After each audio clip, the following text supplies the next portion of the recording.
que é a história de uma das curas que Jesus fez, né? Tu pode ler, Isma? Passando estas coisas, havia uma festa dos judeus, e Jesus subiu para Jerusalém. Ora, existe ali, junto à porta das ovelhas, um tanque, chamado em hebraico Betesda, o qual tem 5 pavilhões. Nestes jazia uma multidão de enfermos, cegos, coxos, paralíticos, esperando que se movesse a água, porquanto o anjo descia em certo tempo agitando-a, e o primeiro que entrava no tanque, uma vez agitada a água, sarava de qualquer doença que tivesse. Estava ali um homem enfermo, havia 38 anos. Jesus, vendo deitado e sabendo que estava assim há muito tempo, perguntou-lhe: queres ser curado? Respondeu-lhe o enfermo: Senhor, não tenho ninguém que me ponha no tanque quando a água é agitada, pois enquanto eu vou, desce outro antes de mim. Então lhe disse Jesus: levanta-te, toma o teu leito e anda. Imediatamente o homem se viu curado, e tomando o leito, pôs-se a andar. E aquele dia era sábado.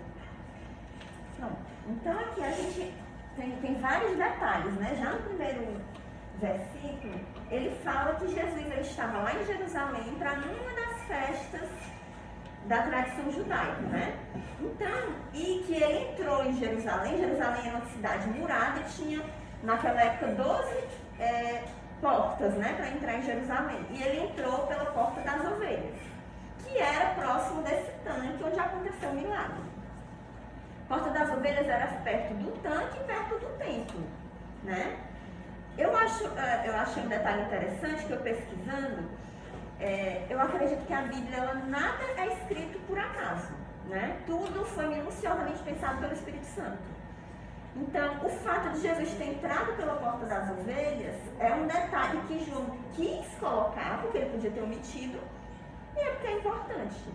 A porta das ovelhas era a porta que as pessoas entravam para levar os animais que seriam sacrificados no templo por perdão dos pecados.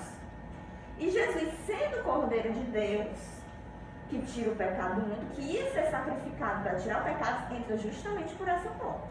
Só que ele não vai para o templo, que era o que deveria acontecer, né?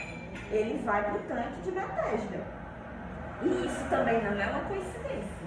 Ele não tinha que fazer naquele tanque. E o que era aquele tanque? Era um reservatório de água, provavelmente grande, porque tinha 5 alpendres, né? 5, como é que tem aqui?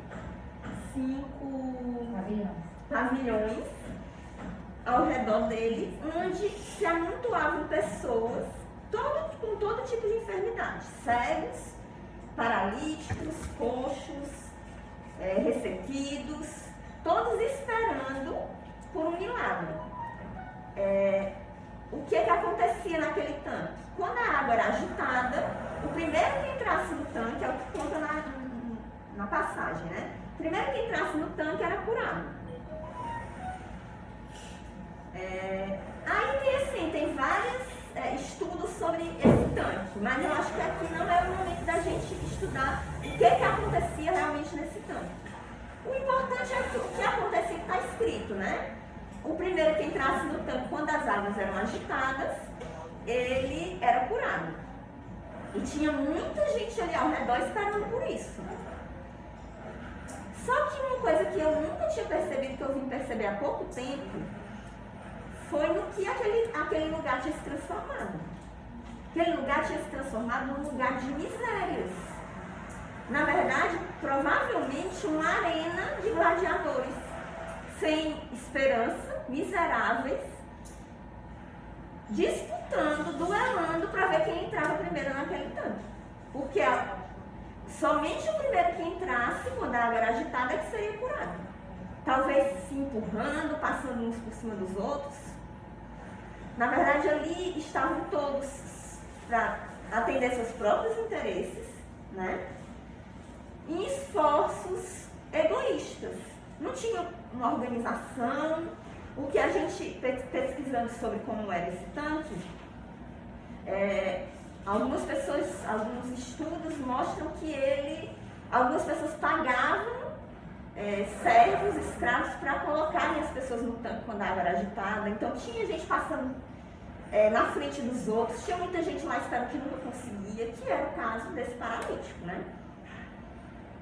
Porque ele conta, né, na história que quando a água era agitada, não tinha quem colocasse na água, e aí outra pessoa ia primeiro. E ele não recebia a cura que ele tanto buscava. E isso deveria acontecer com várias pessoas naquele tanto. Na verdade, ali era praticamente uma tortura, né? As pessoas sem esperança, na esperança de que alguma coisa pudesse mudar a vida delas, a condição miserável delas, né? Não tem aquele ditado assim, Deus por todos e cada um por si? Se aplicava perfeitamente, né?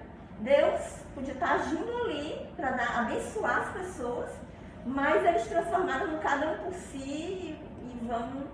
Lembra até um pouquinho o Big Brother, né? Se não tivesse regras, se não fosse televisionado, a busca por um prêmio acaba ressaltando, fazendo aflorar o pior de cada um, né? E é incrível como a humanidade é assim. Nós também somos assim, não era só aquelas pessoas que estavam lá. A gente é porque a gente não está na condição que eles estavam lá, né? Mas nós somos assim, até o amor e a misericórdia de Deus, a humanidade consegue transformar em algo mal, em algo egoísta, né? E tudo isso por causa de quê? Por causa do pecado. Lá em Romanos diz o seguinte, que Deus prova o seu amor para conosco pelo fato de Jesus ter morrido por nós, sendo nós ainda pecadores. É o pecado que está dentro de nós que provoca todo tipo de miséria que a gente vê na humanidade. O mal, o egoísmo, tudo isso está dentro de cada um de nós. Não tem... A Bíblia diz que não há nenhum justo, nenhum sequer, e que todos pecaram. Todos pecaram e destituídos estão da glória de Deus. Então, se a gente estivesse naquelas condições, provavelmente a gente faria a mesma coisa. Porque o mal pertence à nossa natureza, né? Mas assim, Jesus, ele foi lá e ele foi com um objetivo. Como eu disse, eu não acredito que na Bíblia existe coincidências. E Jesus não faz as coisas por acaso, né? Deus, na verdade, ele deseja que nós o busquemos para resolver, para solucionar os nossos problemas físicos, né? Os nossos problemas terrenos. Mas Jesus diz que a gente deve entender que a nossa vida espiritual é mais importante ainda do que a nossa vida terrena. Lá no Evangelho de Mateus, Jesus diz, busquem primeiro o reino de Deus e a sua justiça, e todas as outras coisas serão acrescentadas. Então, assim, a gente não é errado pedir a Deus para nos ajudar. O errado é só buscar a Deus quando a gente precisa de ajuda, né? Tem até um versículo lá de Deuteronômio 8 que diz que a gente deve guardem-se de que não esqueçam de todo o bem que eu fiz a vocês. Depois de tudo, tá bem, né? Então, assim, a gente muitas vezes, pelo nosso egoísmo, pelo dia a dia, a gente esquece de todo o bem que Deus faz para nós, todos os dias, né? Tudo, a nossa respiração, as pessoas que Ele coloca na nossa vida, a nossa família, o nosso trabalho, tudo isso vem de Deus. E às vezes a gente fecha os olhos para todo o bem que Ele faz. Somos, na verdade, ingratos, né? E aí, a passagem conta que Jesus viu aquele homem deitado e ele sabia que ele estava lá naquela situação há muito tempo.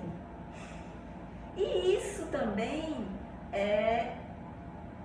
nos mostra uma coisa, que Jesus ele nos conhece. Ele conhecia aquele homem, ele foi para lá, ele não viu aquele homem por acaso, ele foi para lá para encontrá-lo. Ele foi para lá porque ele sabia, ele conhecia aquele homem, conhecia o coração dele, o sofrimento dele. E ele foi para lá para encontrá-lo e para lhe dar uma vida nova. Para tirar ele daquela condição, né? Porque ele nos ama. Ele amou aquele homem e ele nos ama também infinitamente. Inclusive em Lucas 19 diz assim, Jesus ele veio buscar e salvar o que se havia perdido. E quem era que estava perdido? Todos nós. Isaías diz que todos nós éramos como ovelhas perdidas. Cada um se desviou para o seu caminho. E Jesus veio para isso, para nos salvar, porque Ele nos ama. como ele foi lá naquele tanque especialmente para curar aquele homem. E aí, voltando à história, né? Não foi coincidência. Ele foi lá e falou com aquele homem. E ele disse, quero ficar sã. Ele chegou naquele homem e disse, você quer ficar sã? Mas aquele homem, ele estava tão focado no tanque, no que ele precisava fazer para ser curado, que ele nem respondeu adequadamente a pergunta de Jesus. Ele vai só remoer o que ele estava vivendo. Não, senhor, é porque não tem ninguém que me coloque na água. Então, quando a água é agitada, vem logo alguém na frente, passa na minha frente e eu não consigo. Né? A verdade é que ele não conseguiu entender que Deus, ele não quer nada de nós. Nós não podemos dar nada a Deus. Deus não quer que a gente faça nada. A única coisa que Deus quer que a gente faça é entregar o nosso coração e a nossa vida a Ele. Né? E aí, também comecei a pensar, né? Na verdade, aquele homem, ele estava colocando a fé dele, a esperança dele no lugar errado. Né? Por quê? Porque o objetivo, ele estava focado na água, no tanque, aquela água se agitando. E ele esqueceu, ele não conseguiu nem ver que diante dele estava o único que verdadeiramente poderia fazer alguma coisa por ele, poderia mudar a vida dele. Ele não percebeu isso, tão focado no tanque, no que ele precisava fazer. E nós também somos assim. A gente, por nós sermos pecadores, a gente tem uma tendência a colocar a nossa fé no lugar errado, porque aquelas águas podiam abençoar, mas ele não deveria focar a sua fé naquelas águas, porque no máximo que elas eram um instrumento de Deus para a cura.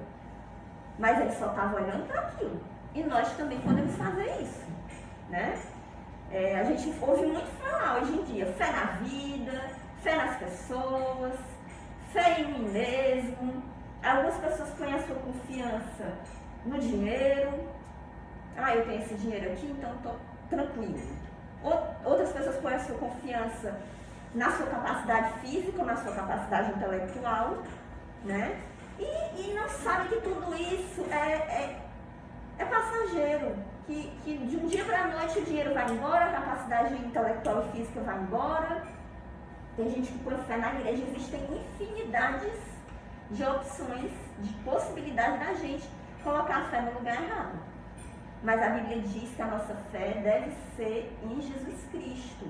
Jesus diz, credes em Deus, crede também em mim. Em outro momento ele diz, aquele que crê em mim, ainda que morra, viverá. Nosso foco deve estar no nosso alvo, e o nosso alvo é Cristo. O nosso alvo é Ele, a gente tem que buscá-lo. Né? A gente não pode se desviar, olhar para outros lugares, porque somente Cristo pode mudar a nossa vida. Mas Jesus, ele amava tanto aquele homem, e ele teve compaixão e misericórdia daquele homem, que mesmo sem ele nem pedir, sem ele nem saber que Jesus podia fazer aquilo que ele podia fazer, sem ele merecer, né? Porque na verdade ele não merecia, assim como nós também não merecemos. Mas Jesus o cura. Ele diz, olha, levanta-te e anda. Ele vai, levanta, pega o teu leito e anda. Ele vai, pega o leito, levanta e começa a caminhar. Né? E na nossa vida também é assim. Jesus, ele quer nos dar uma nova vida, como ele deu naquele momento uma nova vida para aquele homem. E ele quer nos dar uma nova vida sem nós merecermos. Porque a gente não fez nada para merecer o amor de Deus. Ao contrário, nós somos pecadores. Nós escolhemos pelo pecado estar em rebelião com Deus, sermos inimigos de Deus. Mas ele nos ama tanto, de tal maneira, que mandou o seu Filho. Para que todo aquele que nele crê tenha a vida eterna. Para que aquele que o receber em seu coração possa ser chamado Filho de Deus. Que privilégio, né? Mesmo sem a gente merecer, ao contrário. A gente não merece Deus prova o seu amor para conosco pelo fato de Jesus ter morrido por nós, sendo nós pecadores. Não é que é como a gente, eu amo tanto meu filho que eu sou capaz de morrer por ele. Nem sabe se tem essa capacidade, né? Mas um filho que é bom, mas Jesus, ele morreu por nós, sendo nós inimigos dele. Ninguém poderia fazer isso, só o próprio Deus, né? E o que é que Jesus quer de nós? Ele quer ser o nosso Senhor. E a palavra Senhor na Bíblia, ela é usada para Senhor de escravos, né? É uma palavra que é usada para Senhor de escravos. E o que isso quer dizer? Que Ele quer que nós pertençamos a Ele. Ele quer que nós o obedeçamos. Ele quer que nós dependamos dele, porque o escravo depende em tudo do seu Senhor, né? Para o seu sustento, para tudo. Lá em 2 Coríntios diz que Jesus morreu por nós para que nós vivamos por Ele, né? Em Romanos, Paulo diz o seguinte: olha, Jesus morreu para ser.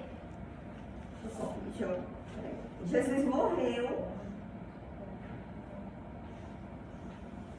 e ressuscitou para ser Senhor, tanto de vivos como de mortos.